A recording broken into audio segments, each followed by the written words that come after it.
Ok, quel est le contexte de votre réunion et l'objectif aussi? Bon, le contexte, c'est qu'initialement, on avait, dans ce secteur d'activité, il y avait principalement deux associations qui ont effectué une fusion dans le but de parler d'une seule et même voix. Et le jour de l'organisation de l'Assemblée générale constitutive, nous n'avons pas eu le temps nécessaire, nous n'avons pas constitué les commissions pour plancher sur la politique générale, les orientations à donner à l'association ainsi qu'à la politique financière. Donc nous sommes tournés 5 mois, le bureau exécutif a travaillé sur cette question qu'il soumet aujourd'hui à l'approbation, à l'adoption de l'Assemblée générale. C'est la raison qui fonde l'organisation de cette Assemblée. Et puis en 5 mois, on a eu le temps de comprendre que nous étions exclusivement dans l'électrification rurale.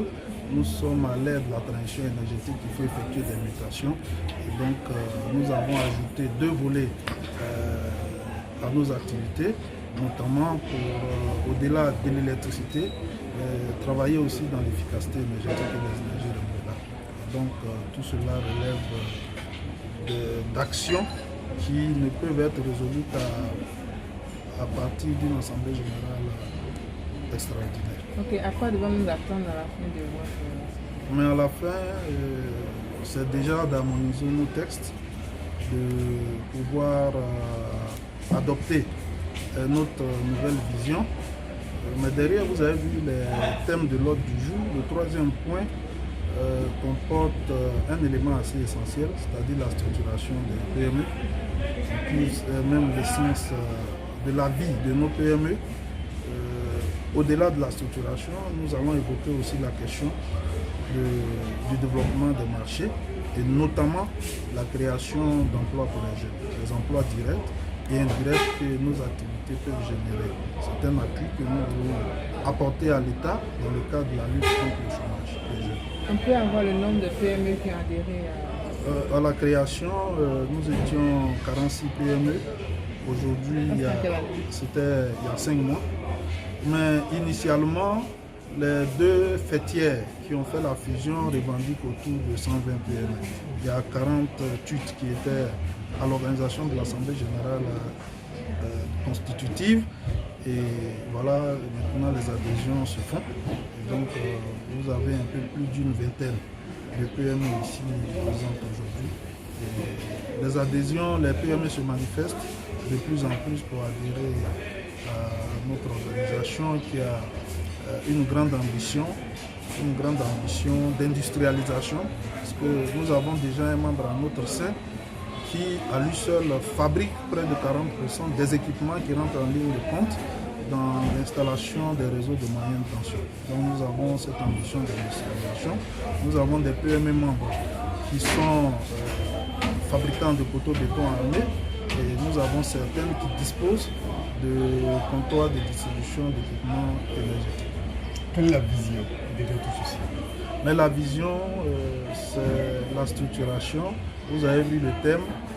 La structuration appelle une voie vers l'éclosion, vers l'émergence des champions nationaux. Il est temps qu'à l'image de nos homologues marocains que nous côtoyons au jour le jour, que l'éclosion, que l'émergence des champions nationaux dans notre secteur d'activité ne soit plus un vain mot, mais un comportement.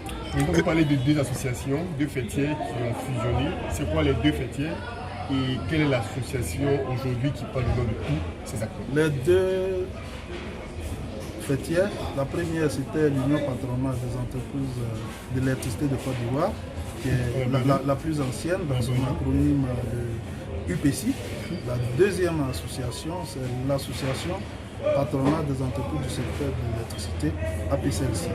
Et donc l'appellation que nous avons prise, c'est l'Union patronale des entreprises du secteur de l'électricité. Mais comme je vous le disais, pour des questions de mutation, moi je propose à l'Assemblée générale que cette appellation-là évolue, que nous passons du thème association patronale pour nous affirmer en tant que professionnels, groupement ivoirien ou union des professionnels du secteur de l'électricité, de l'efficacité énergétique et des énergies On s'est dit qu'à l'issue de cette assemblée extraordinaire, il y a une appellation qui sera retenue. Exactement. Et selon vous, c'est laquelle? Parce que c'est en fonction de cette appellation-là que nous, on va communiquer. Bon, moi, la proposition que j'ai faite, c'est le groupement ivoirien des professionnels de l'électricité, de l'efficacité énergétique et des énergies. Mais nous sommes à une assemblée, l'assemblée étant souveraine, je verrai les avis des uns et des autres, mais on vous fera part de ce qui sera adopté. Une dernière question, concernant la transition écologique, quelle est votre feuille de route? Notre feuille de route, c'est de nous inscrire dans des projets bas carbone.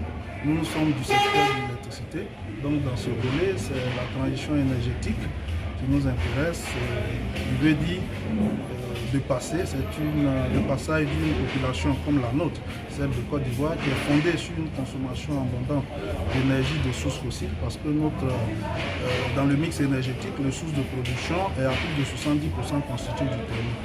Donc il faut migrer vers des consommations plus sobres, des consommations plus écologiques.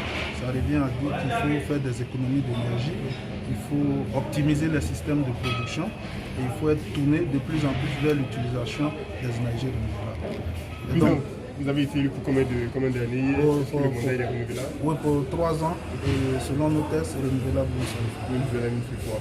Et d'autres choses, après cette assemblée, effectivement, le bureau est officiellement en activité. Est-ce qu'il y a des actions qui sont déjà prévues? Oui, il y a des actions. Sur l'année ou bien sur les 3 ans de mandat? Oui. Déjà au sortir de cette assemblée, je proposerai qu'on organise un atelier de réflexion justement sur la restructuration, sur le 3e point de l'ordre du jour, en sollicitant les décideurs, notre tutelle, voilà, les institutionnels, pour qu'on réfléchisse ensemble sur le développement. Je vous dis, la vision finale, c'est de faire des champions nationaux. Il est prévu des rencontres avec des acteurs du secteur, des acteurs étatiques, des institutions. Exactement. Hier, on a eu une rencontre avec Côte d'Ivoire Énergie, qui est le maître d'œuvre national du secteur de l'électricité. Nous avons eu des échanges très enrichissants. Je pense que nous allons continuer sur cette lancée. Le retour qu'on a eu de Côte d'Ivoire Énergie ne peut que nous rassurer de ce que nous sommes des partenaires de fait. En fait, ils prêtent une oreille attentive à notre plaidoyer. Et nous allons renforcer, nous allons continuer. 30% de l'investissement accordé au PME local, est-ce que c'est une garantie? Est-ce que c'est ça? C'est notre souhait. Nous n'avons pas d'indicateurs pour faire des affirmations. Nous ne détenons pas de statistiques. Mais nous, notre souhait, c'est que ces 30%-là soient réels et que nous en soyons les bénéficiaires. Président Ely Boro, si vous avez un mot pour terminer la conférence, sinon... Que cette assemblée se déroule très bien. Je vous remercie et que vous soyez les bons interlocuteurs de notre fêtière auprès de toutes les couches de la population, notamment socio-professionnelle. Président Boro, merci. Je vous remercie.